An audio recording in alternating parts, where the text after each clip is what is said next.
नमस्कार दोस्तों, कैसे हैं आप सभी। Welcome to the NCERT batch. Welcome to the advance NCERT batch. और इस बैच में आप सभी का बहुत बहुत स्वागत है। मैं उम्मीद करता हूं मेरी आवाज़ आप सभी तक पहुंच रही होगी और आप मुझे सुन पा रहे होंगे।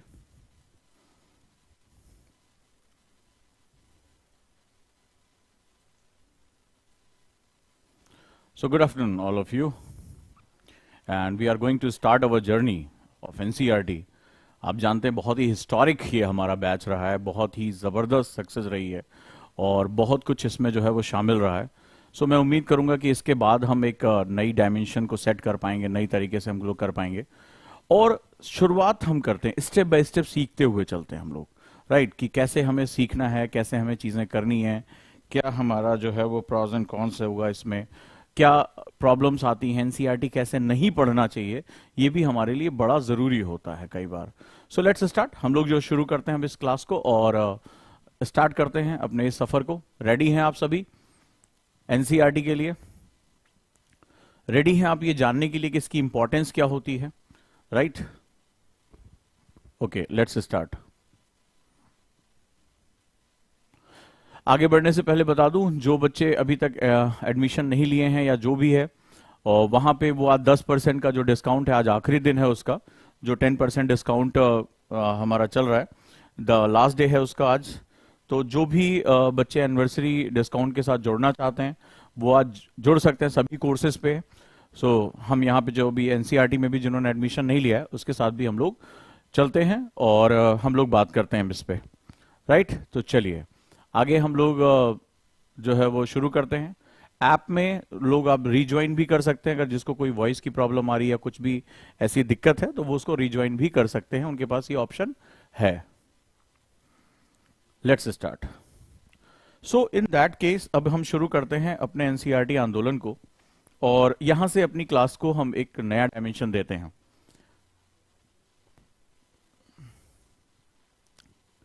सबसे पहले जो मैं आपसे बात करने जा रहा हूं, जो कि बहुत जरूरी है, राइट?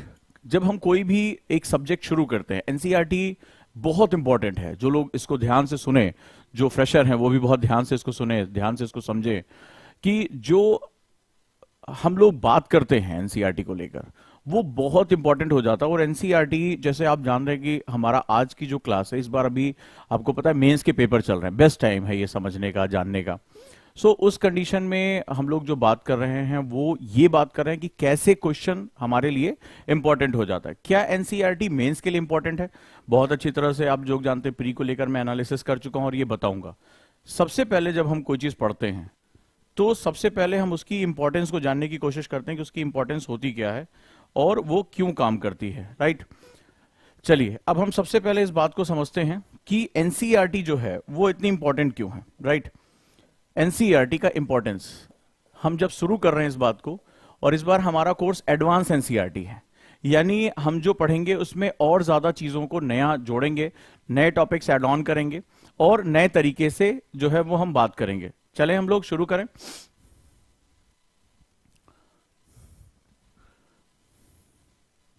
Let's start. तो एनसीईआरटी जो होती है वो क्यों इंपॉर्टेंट है, सबसे पहले हम बात करेंगे और इस बार का पेपर एनालिसिस करते हुए उसके साथ जोड़ते जाएंगे पेपर कहां से आया है। मैं आपको, मेरे स्टूडेंट भी मुझे सुन रहे होंगे जो एनसीईआरटी मेरे साथ पढ़ चुके हैं, तो उनके पास मेरे नोट्स होंगे। मैं हूबहू क्लास के नोट्स की कॉपी सामने रखते हुए और उनसे वो क्वेश्चन के बारे में जो है मैं बात करने जा रहा हूं और हम लोग देखेंगे कि कैसे जो है वो इस चीज को हम लोग समझ सकते हैं, कैसे जान सकते हैं। सबसे पहले जब कोई भी टॉपिक हम पढ़ने जा रहे होते, कोई भी, आप चाहे वो आप मेंस पढ़ रहे हो, एनसीईआरटी पढ़ रहे हो, तो सबसे पहला क्वेश्चन होता है व्हाई। हम इसको क्यों पढ़ रहे हैं, इसकी इंपॉर्टेंस क्या है, राइट? इंपॉर्टेंस, क्योंकि इंपॉर्टेंस जो होती है, आपने देखा होगा कि इंपॉर्टेंस बड़ा इंपॉर्टेंट वर्ड होता है, राइट? ये बहुत इंपॉर्टेंट होता है कि इसकी इंपॉर्टेंस क्या है, इसका महत्व क्या है। तो सबसे पहले हम महत्व पे चर्चा करते हैं। महत्व का बेसिकली साइकोलॉजिकल इंपैक्ट बहुत ज्यादा होता है। जैसे आपने देखा होगा कि कई बार कोई महत्वपूर्ण व्यक्ति होता है, ठीक है, आप किसी सेमिनार में जाते हैं, मान लीजिए कोई आईएएस टॉपर है या कुछ भी है, या आपकी लाइफ में वो कोई एक बड़ा इंपॉर्टेंट फैक्टर रोल प्ले करता है, तो जैसे ही वो कुछ बोलना शुरू करता है, बड़े ध्यान से उसको सुनना शुरू कर देते हैं, क्योंकि वो बात जो है वो आपके लिए बड़ी इंपॉर्टेंट है। आप पहले से मेंटली जो है वो तैयार हो चुके होते हैं कि आप जो है वो इसका इंपॉर्टेंस समझ रहे हैं, या आपके लिए बहुत इंपॉर्टेंट है, या कोई लास्ट टाइम लेक्चर ऐसा है जो आपके लिए बहुत ज्यादा इंपॉर्टेंट है। तो ये जो चीजें हैं वो हमें बताती हैं कि किस रूप में हमारे सामने ये चीजें आ रही हैं। तो यहां पर जो है हम लोग महत्व के बारे में जो चर्चा करेंगे वो यही चर्चा करेंगे कि इसकी इंपॉर्टेंस क्या होती है। तो अगर आप एनसीईआरटी जैसे, तो एनसीईआरटी कई लोगों को लगता है कि ये फैक्ट फाइल है, सबसे बड़ी गलती हो जाती है। फैक्ट है ये। आपको अभी मैं अपने स्टूडेंट्स के मैसेज दिखाऊंगा जिन्होंने मेरे साथ एनसीईआरटी आंदोलन में रहे और देखा उन्होंने कि कैसे कुछ चीजें चेंज हुई, क्या चीजें चेंज हुई। तो अब हम उसके बारे में समझेंगे कि ये फैक्ट फाइल नहीं है, this is not fact file. ये जो है ये फैक्ट फाइल नहीं है। Basically NCERT is for understanding, and understanding जो बेस होता है वो डिस्कशन से आता है। तो हम लोग अब सबसे बारे में बात करेंगे कि एनसीईआरटी का महत्व क्या है, इसकी इंपॉर्टेंस क्या है, कैसे ये प्री के लिए इंपॉर्टेंट है, प्रीलिम्स एग्जाम के लिए, और कैसे ये मेंस के लिए इंपॉर्टेंट है। और जब ये दोनों के लिए इंपॉर्टेंट हो सकता है तो इसका पढ़ने का सही तरीका क्या है, राइट। क्या हम बहुत ज्यादा मोटे मोटे बल्कि नोट्स बनाएं, लाइन टू लाइन लिखें, क्या हम इसके फैक्ट्स याद कर डालें, क्या केवल 11 12 की बहुत से क्वेश्चन तुम्हारे सामने आ रहे हैं, जैसे कि क्या एनसीईआरटी के नोट्स बहुत बल्कि बनाए जाने चाहिए। आपके सामने पहला क्वेश्चन ये आता होगा। पुरानी एनसीईआरटी पढ़े या नई, न्यू और ओल्ड, ये क्वेश्चन आता होगा। फिर आपके सामने क्वेश्चन आता होगा कि सारे फैक्ट्स जो हैं वो याद कर डालें, ये क्वेश्चन याद आपके सामने आता होगा। एनसीईआरटी प्री के लिए है या मेंस के लिए है। बिना एनसीईआरटी के भी हम कर सकते हैं, ठीक है, विदाउट एनसीईआरटी, ये भी क्वेश्चन आता होगा, विदाउट एनसीईआरटी। और जिससे मैंने सबसे ज्यादा एनसीईआरटी आंदोलन में लड़ाई लड़ी, वो अगला क्वेश्चन सबसे ज्यादा इंपॉर्टेंट है, और वो ये है कि केवल 11th एंड 12th की एनसीईआरटी इनफ है। एनसीईआरटी इनफ है, इसके लिए हमें 6 to 12 पढ़ने की जरूरत नहीं है, ठीक है। ये ज्यादातर आप लोगों को बताया गया होगा कि 6 to आप 11 12 पढ़ लो, 6 to 9th जो है, 6 to 8th तो एनसीईआरटी पढ़नी नहीं है, तो इतना ज्यादा पढ़ने की जरूरत नहीं है, ऊपर ऊपर आप पढ़ लो, मोर देन इनफ है, ठीक है। ये आपको डेफिनेटली इससे बारे में बताया गया होगा, ठीक है। बहुत ध्यान से सुनो, ये जो आज की क्लास है या जो अगली मेरी क्लासेस है वो आपकी लाइफ को चेंज कर सकती हैं, क्योंकि हमें एक आदत होती है, अगर हम किसी चीज का इंपॉर्टेंस नहीं समझते ना तो हम उसको वैल्यू नहीं करते हैं। बहुत सिंपल सा फंडा है। अगर कोई चीज हम पहले समझ गए कि बहुत इंपॉर्टेंट है, हम किसी सेमिनार में जाते हैं, किसी महत्वपूर्ण व्यक्ति को सुनते हैं, या अपनी फेवरेट मूवी, हमें लगता है ये इंपॉर्टेंट है, कोई बहुत इंपॉर्टेंट, तो हम उस पर पूरा फोकस करते हैं, और इसी को हम लोग माइंडसेट कहते हैं। तो आप इसका महत्व समझिए कि ये एनसीईआरटी इंपॉर्टेंट क्यों, क्योंकि पूरे सफर में आप कंफ्यूज होते रहेंगे, इसी तरह के कंफ्यूजन आपको आपके सामने दिखाई पड़ेगा। ये बिल्कुल फंडामेंटल है, ठीक है, कि एनसीईआरटी में नोट्स लाइन बाय लाइन बल्कि नोट्स बनाए कि ना बनाए, पुरानी पढ़े या नई वाली पढ़े, फैक्ट्स याद कर लें इसके एनसीईआरटी के। एनसीईआरटी प्री के लिए इंपॉर्टेंट है या मेंस के लिए इंपॉर्टेंट है, ठीक है। एनसीईआरटी से कॉन्सेप्ट कैसे बनाए, एनसी विदाउट एनसीईआरटी भी हम कर सकते हैं। 11 12 की एनसीईआरटी मोर देन इनफ है। ये आपके क्वेश्चन है, ठीक है, आपके क्वेश्चन है जिसका मैं अब जवाब देने जा रहा हूं। तो सबसे पहले एनसीईआरटी इंपॉर्टेंट क्यों है, इसको जानने का सबसे बेस्ट टाइम यही है आपका, राइट, यही है आपका। और वो ये है कि आप एनसीईआरटीज जो हैं, आप किस तरीके से आप लोग जो है वो इसको समझ सकते हैं कि वाई एनसीईआरटी इज इंपॉर्टेंट, ठीक है, किस रूप में हमारे सामने आ रहा है। अब हम लोग बात करते हैं, और इसका सबसे अच्छा तरीका है कि क्यों ना यूपीएससी से ही पूछ लें कि एनसीईआरटी मेरे लिए इंपॉर्टेंट है कि नहीं। जो एग्जाम आप देने जा रहे हैं, जिस संस्था का एग्जाम देने जा रहे हैं, यूपीएससी, ठीक है, जो हमारे करियर का माई बाप है, एक बार उसी से ही पूछ लेते हैं कि इज इट इंपॉर्टेंट और नॉट, ठीक है। तो मैं उम्मीद करूंगा कि इसमें मेरे पुराने बच्चे भी अगर क्लास में होंगे तो मुझे यस लिख के जरूर भेज देंगे, यस सर हम आपके एनसीईआरटी आंदोलन के जो है वो ओल्ड स्टूडेंट हैं, ठीक है। प्लीज मुझे बताएं कौन कौन है एनसीईआरटी और कॉन्सेप्टर के, कितने बच्चे हैं, शाबाश, बहुत बढ़िया, वंडरफुल। सुप्रिया, रणधीर, मेघा, प्रशांत, चौहान, बहुत बढ़िया, अरे काफी अच्छे खासे हैं, ठीक है। तो आप लोगों के पास तो मेरे नोट्स भी होंगे, ठीक है, अभी हम मैच करेंगे उस पे। तो काफी ज्यादा बच्चे हैं क्लास के एनसीईआरटी के।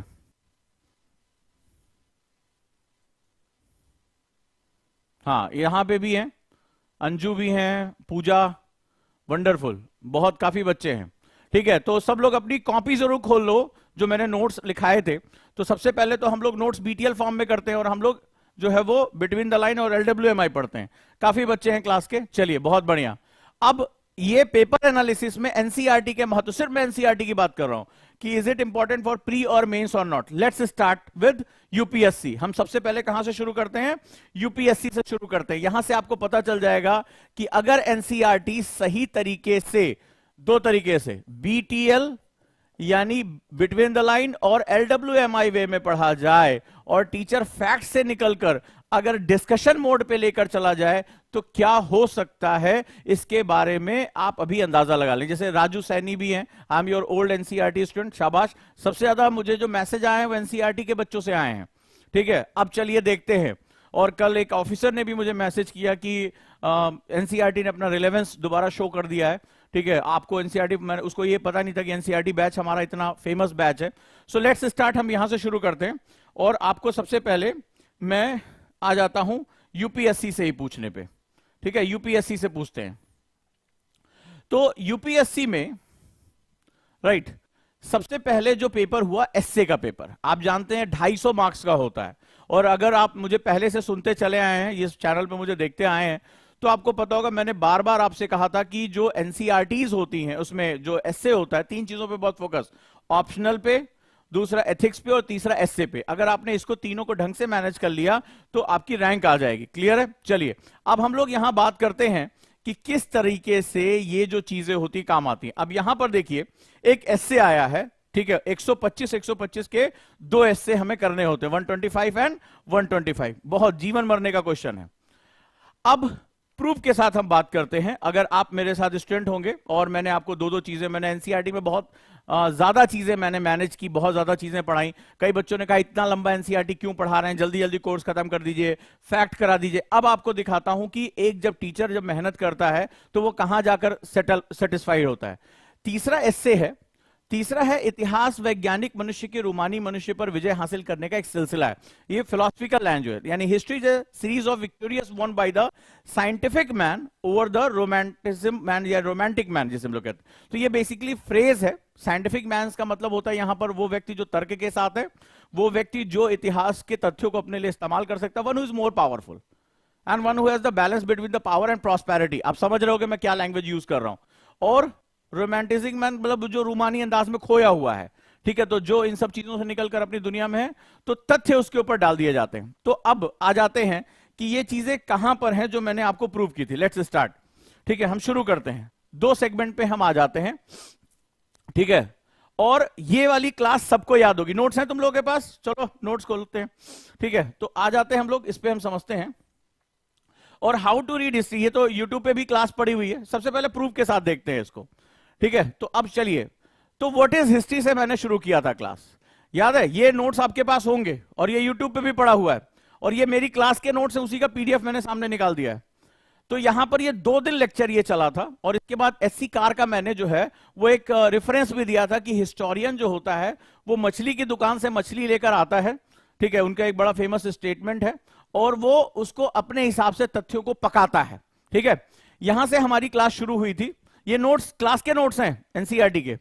तो मैंने यहां लिखा था it is a footprint of journey. ठीक है, एक गाना गाया था, आसमां के नीचे आज अपने पीछे जो है वो निशा बनाते चलें। फिर मैंने कहा था कि जो है ये नजरिया है, how we see the things, हम चीजों को कैसे देखते हैं।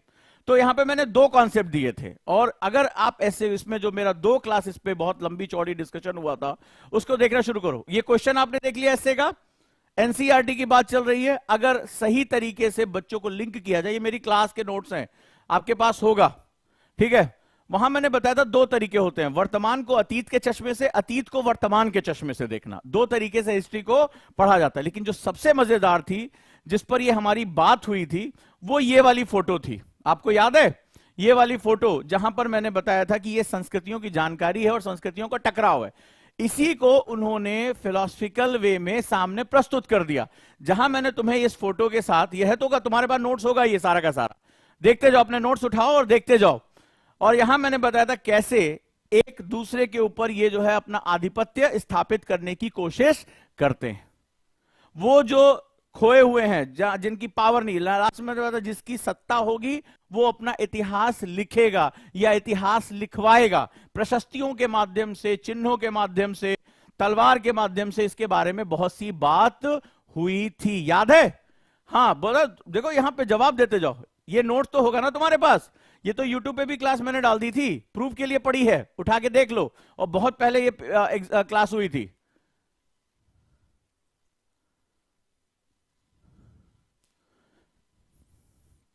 एनसीईआरटी में ये मैंने पिछली क्लास में पढ़ाया था।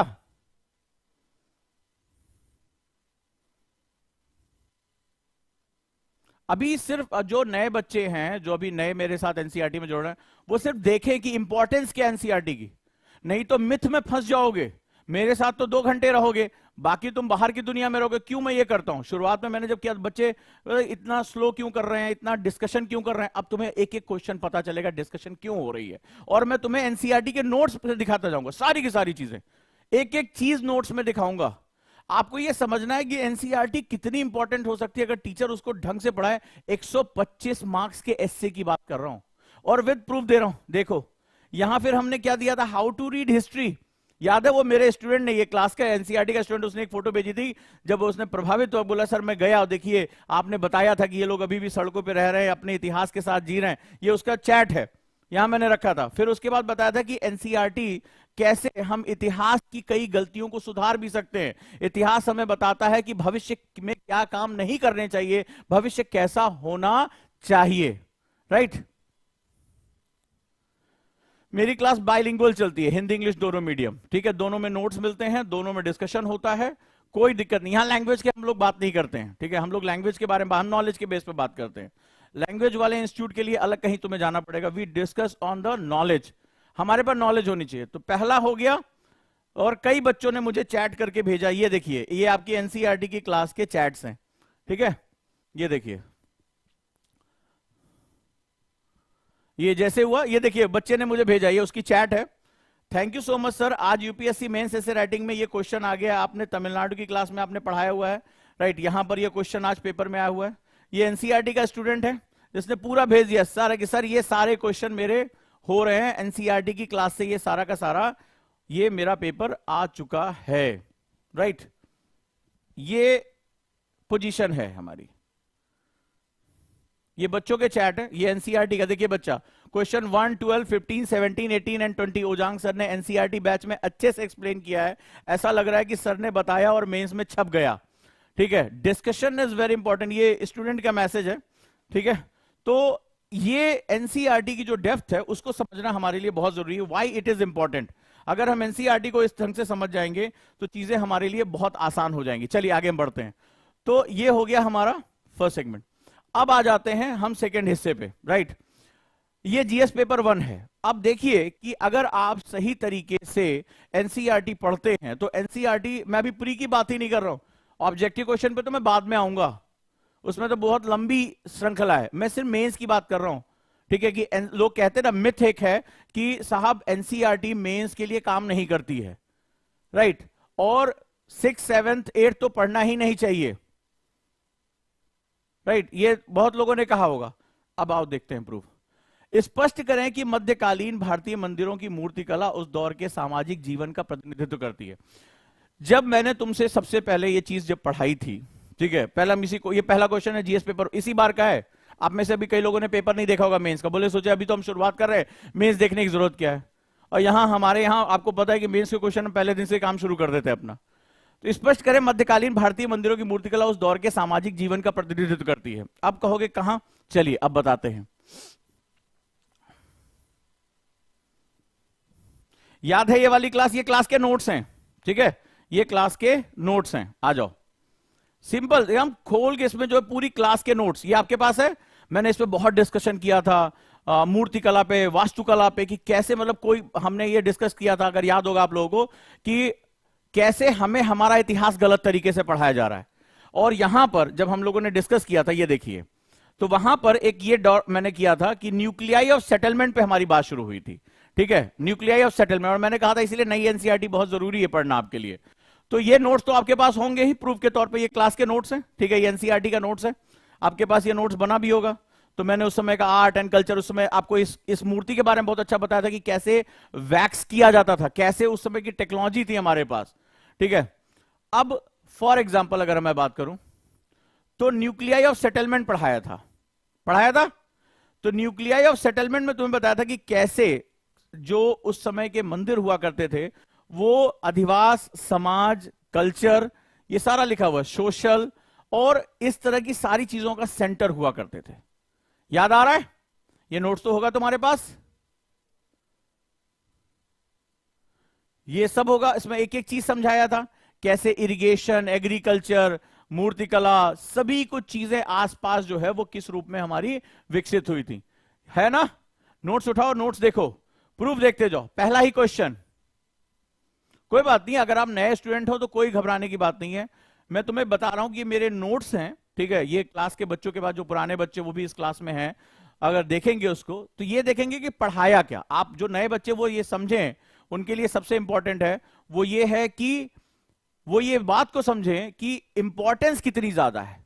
एक मिथ टूट रहा है कि अगर टीचर समय लेके अच्छे से उसको कवर करा देता है तो प्री छोड़िए मेंस के क्वेश्चन हो सकते हैं, ठीक है। तो आप लोग जब मेरे साथ पढ़ेंगे तो वो डिस्कशन हम करेंगे, वो चीजें जो हम करेंगे, ठीक है, वो चीजें आपको मिलेंगी। क्लास में ऐसी बहुत सी चीजें होंगी, अभी आप देखते जाओ। यस या नो क्वेश्चन कर सकते हो जो पुराने स्टूडेंट हैं,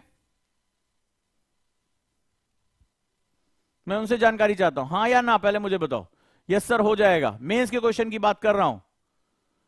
और आप एनसीईआरटी आए थे 5,000 रुपए में एडमिशन लेके कि भैया थोड़ा बहुत प्री वरी निकल जाए, और हमने इतनी डेप्थ में उसको पढ़ाया, इतना ब्रॉड बेस में उसको पढ़ाया कि जो है वो आप उसके साथ जुड़ते चले गए। अभी देखते जाओ, नेक्स्ट क्वेश्चन आते हैं।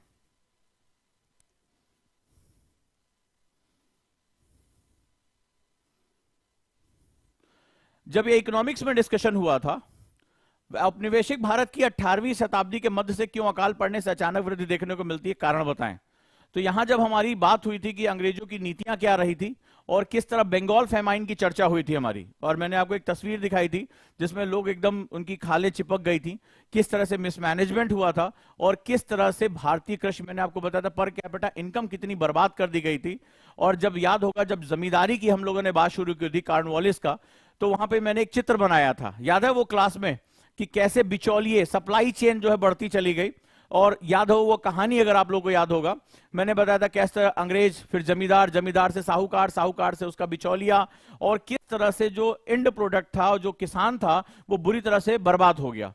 फेमाइन से आने से, फेमाइन पहले भी आती थी, लेकिन उससे लड़ने की जो उसकी पावर थी वो अंग्रेजों ने क्या कर दिया था, बर्बाद कर दिया था। याद है वो कॉर्नवालिस की कहानी। और उसी के पैरेलल मैंने एक जुडिशियल सिस्टम की कहानी बताई थी सप्लाई चेन में, कि किस तरह से न्याय भी बहुत महंगा होता चला गया, और ये समस्या आज भी हमारे साथ है। अगला क्वेश्चन हो गया, प्राथमिक चट्टानों की विशेषताओं एवं प्रकारों का वर्णन कीजिए। मतलब मुझे लग रहा है कि ये सबसे इजीएस्ट क्वेश्चन था एकदम एग्जैक्टली। अब जरा देखते हैं ये क्वेश्चन मैंने कहां पढ़ाया था, ठीक है। ये है नोट्स, याद आ रहा है?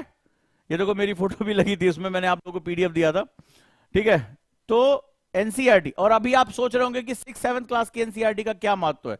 सामने देखो क्वेश्चन क्या है, क्वेश्चन ध्यान से पढ़ो, ठीक है, लिख लो, जो नए बच्चे वो भी लिख लें, और यहां से समझे कि NCERT why it is very important, और इसकी डेप्थ समझे कि जब डिस्कशन होता है तो टीचर के साथ कैसे चलना होता है। कहता है प्राथमिक चट्टानों की विशेषताओं प्रकारों का वर्णन कीजिए, ठीक है। तो इसमें कई बच्चे जो है वो परेशान हो गए कि प्राइमरी रॉक्स क्या क्या मतलब होता है, ठीक है। अब जरा नोट्स को देखो ध्यान से, ठीक है, नोट्स को देखो, ये एग्जैक्टली नोट्स होंगे तुम्हारे पास, क्लास में लिखाया था। और यहां क्या लिखा था, ये क्या लिखा हुआ है, फिर उसके प्रकार,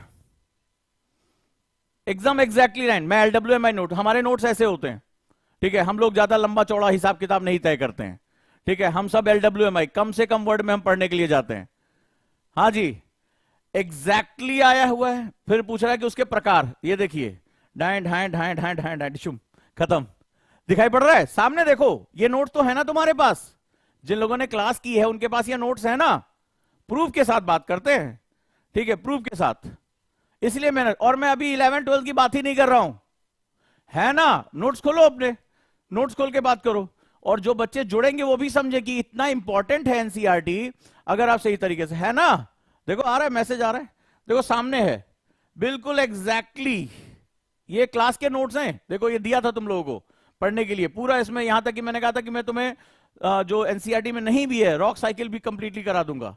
ये वाला चैप्टर है इनसाइड अवर अर्थ, मैंने बताया था मेंस के लिए ऑप्शनल के लिए इंपॉर्टेंट है, वहां आपको पढ़ाया था। एग्जैक्टली तुम्हें मिल रहा है, मिल रहा है। नोट्स अपने उठा के देखो, हाथ कंगन को आरसी क्या और पढ़े लिखे को फारसी क्या। मतलब जब हमने पढ़ा है तो प्रूफ के साथ उसको देखो कि है उजांग सर ऐसी बातें तो नहीं कर रहे हैं, कहीं ऐसा कोई घुमा फिरा के कुछ ऐसा बोल दिया। आ जाओ अगला क्वेश्चन देखते हैं।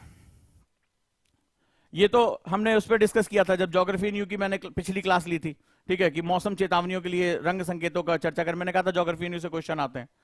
दक्कन ट्रैप की प्राकृतिक संसाधन संभावना की चर्चा, कई क्लास के बच्चों ने तो आंसर भी लिख के दे दिया, ठीक है। इसी से ही दक्कन ट्रैप आपको बताया था, फिशर इरप्शन हुआ था, ठीक है। और फिशर इरप्शन से अब तो क्लास के बच्चों को याद हो गया होगा, वो रेगुर, काली मिट्टी, उसमें जो है वो मॉइस्चर कंटेनिंग कैपेसिटी, ये सब तो एकदम याद हो गया होगा। और जो है इंडियन ज्योग्राफी में भी पढ़ाया गया होगा, 5 लाख स्क्वायर। अब तो हिस्ट्री वालों को ये भी पता हो गया होगा कि दक्कन ही क्यों इंपॉर्टेंट था इतिहास के लिए।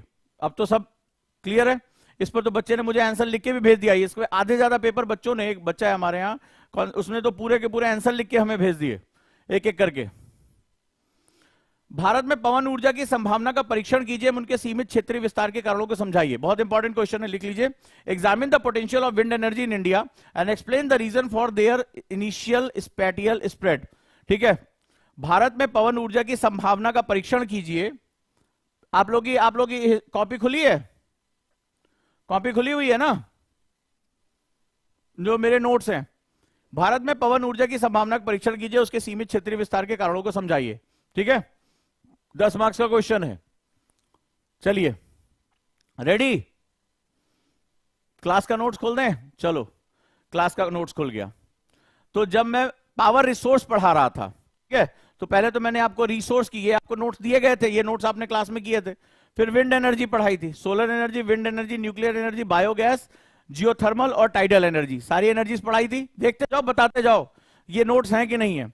फिर उसके बाद मैंने मैपिंग कराई थी, ठीक है। पहले मैंने विंड एनर्जी के बारे में बताया, फिर उसके बाद मैपिंग कराई कहां कहां कोस्टल एरिया में। फिर आपको याद है मैंने आपको बाकायदा, ये क्लास के नोट्स हैं, ठीक है होगा तुम्हारे सामने। अभी इस बार का पेपर है, अभी चल रहा है पेपर, खत्म नहीं हुआ है। आप नोट्स देखते जाओ, ये जरूरी है, विश्वास होना चाहिए। और ये वाला कराया था, क्या बताया था, कितनी उसके लिए संभावना कहां हो सकती है, जहां पर एनर्जी जो है नॉट में मेजर की जाती, 15 नॉट्स कम से कम होना चाहिए।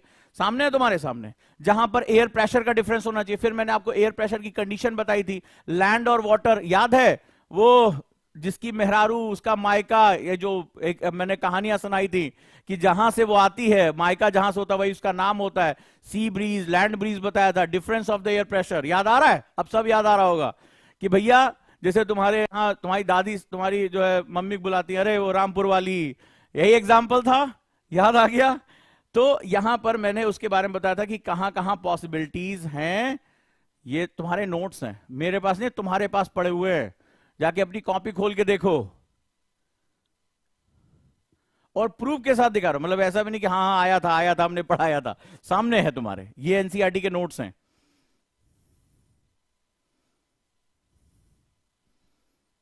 एनसीईआरटी के नोट्स हैं ये, ठीक है। इतनी बार पढ़ाया कि तुम लोगों को मतलब सपने में भी अब वो आंसर आने चाहिए, और लिख के दे दिया बच्चों ने इतनी देर में।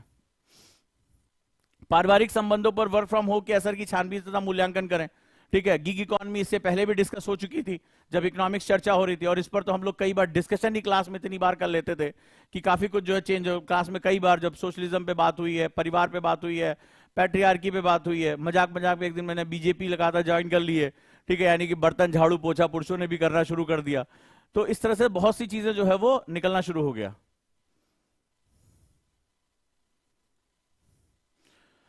How is the growth of Tier 2 cities related to the rise of a new middle class with the emphasis on the culture of consumption? उपभोक्ता संस्कृति के विशेष परिप्रेक्ष्य में नव मध्य वर्ग के उभार के Tier 2 शहरों का विकास किस तरह से संबंधित है? जब इकोनॉमी की क्लास चल रही थी तो मैंने आपको बताया था कि मध्य वर्ग की खास बात क्या होती है। कोई बोलेगा, मैंने वो लाइन, एक बड़ी फेमस लाइन है मेरी, कि मिडिल क्लास कैसा होता है, कौन बताएगा वो लाइन क्लास में? मध्य वर्ग एक खास तरह का वर्ग होता है। हाँ, इसके सर और पैर के बारे में मैंने कुछ डिफिनेशन बताई थी, जल्दी बोलो, कौन बताएगा क्लास में?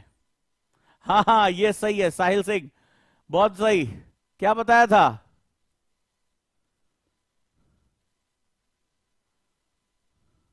हाँ, मोहम्मद अहमद, वंडरफुल बेटा, बहुत सही। हितेंद्र वर्मा, बहुत सही, बहुत सही, बहुत सही। क्या बताया था? कि मध्य वर्ग एक खास वर्ग, कब डिस्कशन हुआ था तुम्हें याद दिला दूं, कि एक खास तरह का सेगमेंट होता है जहां पर इसका सर अमीरी की तरफ और पैर गरीबी की तरफ। यशवर्धन को भी याद आ गया, वंडरफुल, शाबाश। हाँ, ये देखो, चौधरी ने भी बता दिया, बिल्कुल सही है। जिसका सर अमीरी की तरफ और पैर गरीबी की तरफ। और कैसे एग्जांपल लिया था? गुप्ता जी अपनी वाइफ को लेके जा रहे थे, ठीक है, पीछे बोलती है, एक ऐड दिखाई पड़ता उनको चौराहे पे, सुनिए जी 2 BHK का फ्लैट लेना है। तो गुप्ता जी कैलकुलेट कर रहे होते हैं कि कैसे लेना है, ईएमआई के उसमें जो है फंसते हैं। फिर मैंने क्या बताया था, किसी भी इकोनॉमी, यही लाइन बोली थी, किसी भी इकोनॉमी के लिए जो मध्य वर्ग होता है वो बफर जोन होता है, वो कभी ना क्रांति करता है ना संघर्ष करता है। याद आ रहा है? अरे फिर गुप्ता जी जो है मोबाइल ईएमआई पे ले लेते हैं, मकान ईएमआई पे ले लेते हैं, बाइक कार ले लेते हैं, कि देखिए सुनिए जी, जो है वर्मा जी कार पे चल रहे हैं और आप ऐसे जो चल रहे हैं। तो ये एग्जांपल याद आ रहा है? फिर मैंने कहा था हर सरकार चाहती है कि उसका मध्य वर्ग बढ़े, क्योंकि सारी चीजों का उपभोग कौन करता है? यही करता है। इकोनॉमी के लिए सबसे बेस्ट यही होता है, क्योंकि अमीर क्या करेगा? वो गिफिन गुड्स लेता है, वो विलासिता की वस्तुएं लेता है, वो फोन में सोचते का हीरे का जड़ा हुआ कवर क्यों नहीं आ रहा है। तो गिफिन गुड्स कुछ नहीं काम करते, विलासिता की वस्तुएं काम नहीं करती। गरीब आदमी क्या करता है? वो बेचारा रोजी रोटी के लिए पढ़ा जा रहा है, उसको क्या मतलब है कौन से कार का नया मॉडल आया है, कौन सा मोबाइल का नया मॉडल आया है, मकान कहां बिक रहा है, उसको बेचारा सोच रहा है कि इससे तो 2 वक्त की रोटी हमारे पेट में चली जाए, बहुत बड़ी बात है। अमीर को इससे कोई, वो गिफिन गुड्स विलासिता की वस्तु में, याद आ रहा है? और सबसे बढ़िया इकोनॉमी के लिए कौन होता है? मध्य वर्ग। फिर मैंने आपको बताया था भारत और इंडिया के बीच का फर्क, और एक मैप खींचा था कि आज जो शहरी भारत है, जो इंडिया है सो कॉल्ड, वो सेचुरेट हो रहा है। सब याद आ रहा होगा तुम्हें, सेचुरेट हो रहा है। कितना बीमा बेचोगे, यही एग्जांपल मैंने दिया था, कितना उसको हेल्थ पॉलिसी बेचोगे, इंश्योरेंस पॉलिसी दे। फिर मैंने कहा गांव की तरफ जाना होगा, टायर 2 सिटीज में जाना होगा, कस्बों की तरफ जाना, उनकी क्या करना पड़ेगा तुम्हें? जो भारत है वास्तव में, उसकी परचेजिंग पावर पैरिटी बढ़ानी होगी। और जब वो उपभोग करने लगेगा, एग्जाम्पल क्या दिया था? एग्जाम्पल दिया था कि एक गांव का लड़का है, अब सब याद आ रहा होगा, गांव का लड़का है, हेड एंड शोल्डर शैंपू का प्रचार देखा, करीना कपूर उससे अपना बाल धो रही हैं, यही एग्जाम्पल दिया था। अब सोच रहा है हम करें, बोतल जब लेने जा रहा है तो कह रहा, अरे बाप रे बाप, इतना महंगा बोतल नहीं खरीद पाएंगे। लेकिन एफएमसीजी ने उसको 1.5 रुपए 1 रुपए में पाउच दे दिया। अब वो क्या कर रहा है, गांव में जाके वो अपना जो है बाल धो रहा है कि हम भी हेड एंड शोल्डर से जो है बाल धोएंगे, ठीक है, बढ़िया हम भी हीरो बनेंगे। जेल लगा रहा है एकदम बढ़िया, 10 रुपए वाली ट्यूब नहीं खरीद सकता 200 रुपए का। तो उससे क्या हो गया, जो उपभोक्ता संस्कृति है वो बढ़ती चली जा रही है और मार्केट एक्सपेंड हो रहा है। और फिर मैंने बताया था यही वो मार्केट है जो पूरी दुनिया की ताकत को भारत की तरफ खींचेगा, चाहे कोई कुछ करे या ना करे। जितना ये मार्केट डेवलप होता चला जाएगा, उतना ज्यादा दुनिया भर की कंपनियां अपना सामान बेचने के लिए भारत आएंगी। याद आ रहा है? उसके बालों में बेचारे हम लोगों ने जेल वेल लगवा दिया था। वो देखो आ गया, वो देखो क्वेश्चन आ गया, सामने बैठा हुआ है।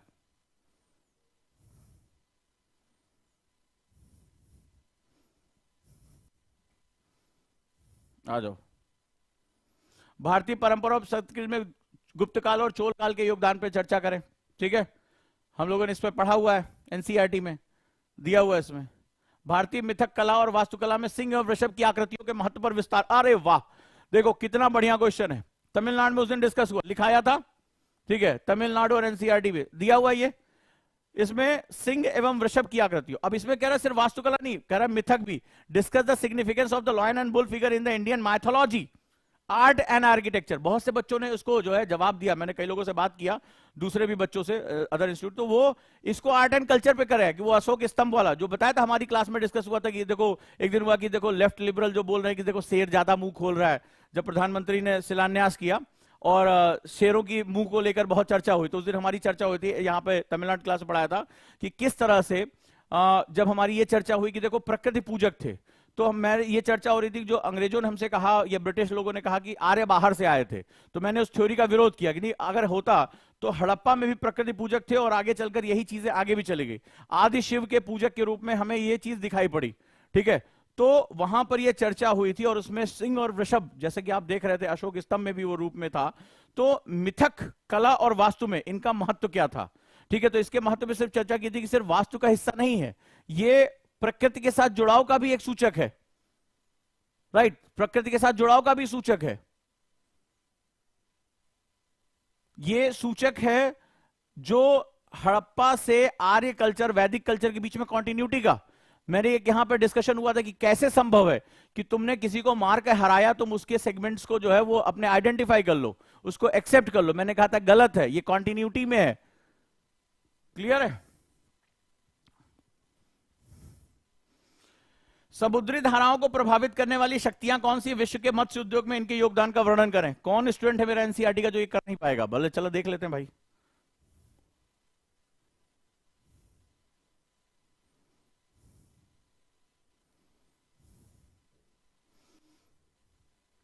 दो बार ये चैप्टर कराया था, एक जब समुद्री धाराएं पढ़ाया था, ठीक है, एक मैप होगा, याद होगा, कराया था मैंने, और उसके साथ साथ कहां कहां मत्स्य क्षेत्र पाए जाते हैं सब तुम्हें याद होगा, जहां पर कौन सी धारा आकर मिलती है। ये मेंस का पेपर करा रहा हूं, मेंस का पेपर करा रहा हूं। और अपने नोट्स देखो, ये नोट्स तुम्हारे पास है ना, ये नोट्स तुम्हारे पास है, महासागरीय परिसंचरण है ना। अरे देखो सब जवाब दे रहे धड़ाधड़। कहां पर याद है, मैपिंग भी कराई थी, बाकायदा मैप पे निशान लगवाए थे। हाँ ये देखो आंसर आ रहा है, देखो श्रुति ने सही जवाब दिया है, सही ना, बिल्कुल सही जवाब है। आकांक्षा बिल्कुल सही जवाब है।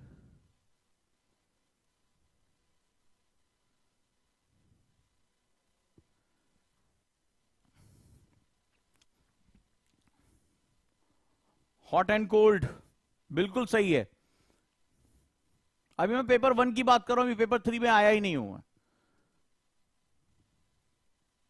राइट, ये डिस्कशन है, नया बैच यहां से शुरू हो गया है।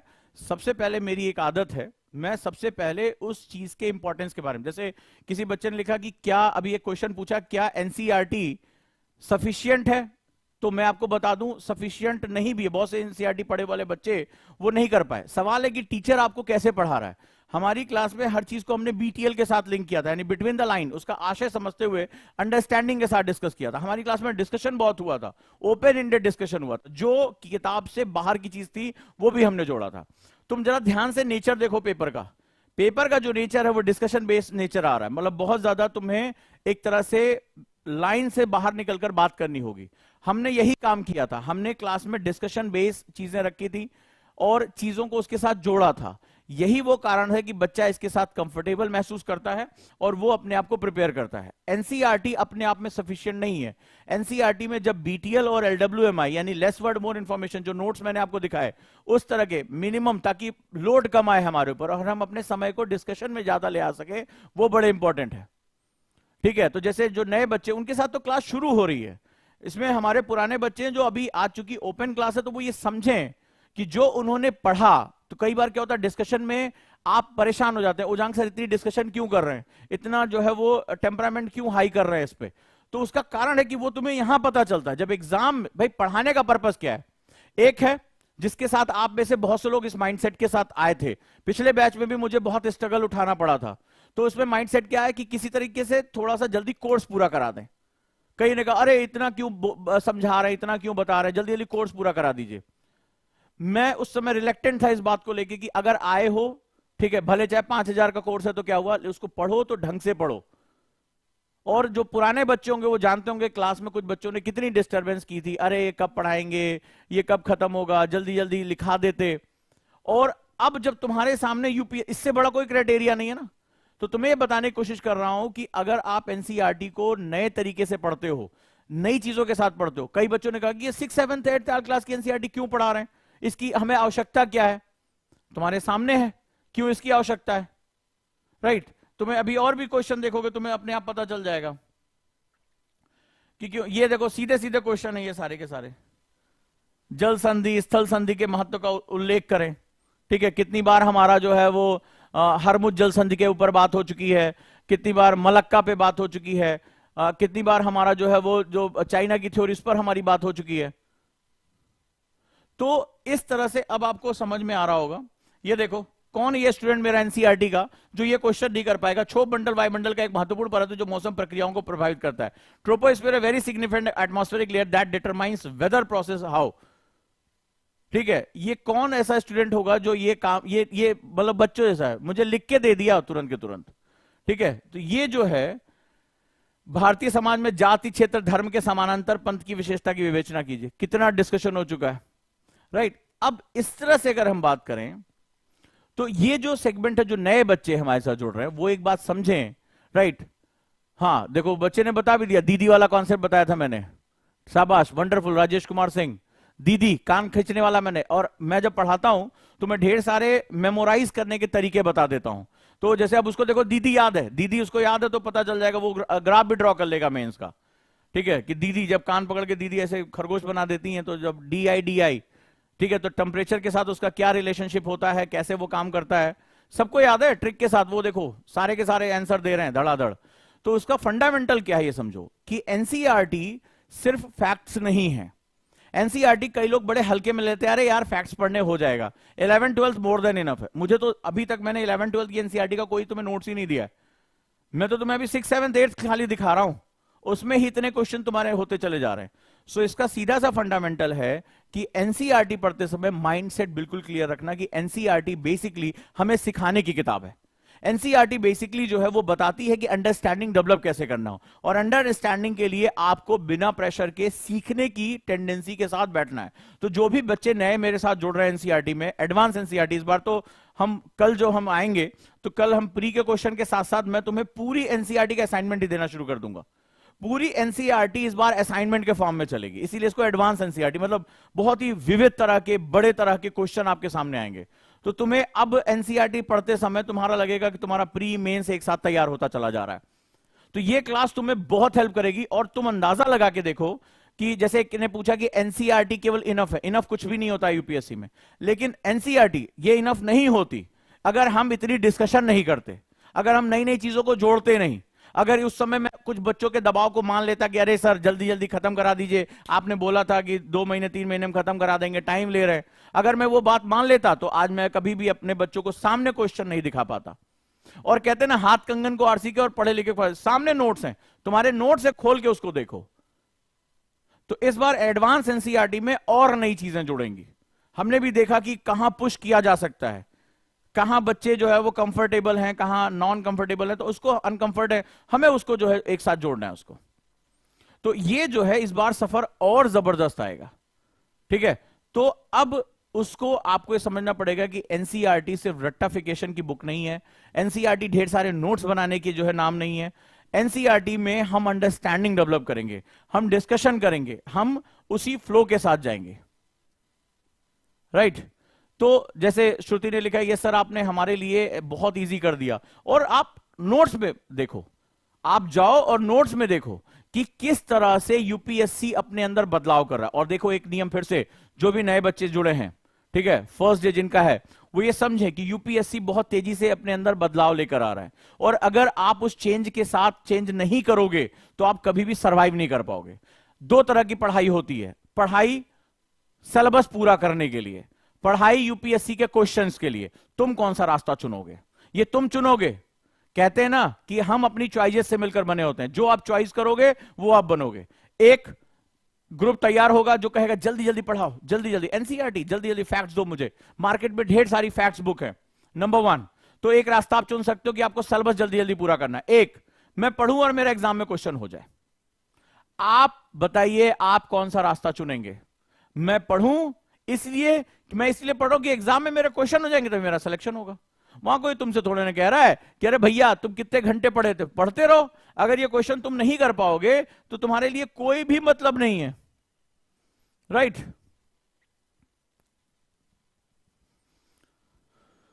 कई बच्चे मेरे साथ तमिलनाडु में जुड़े।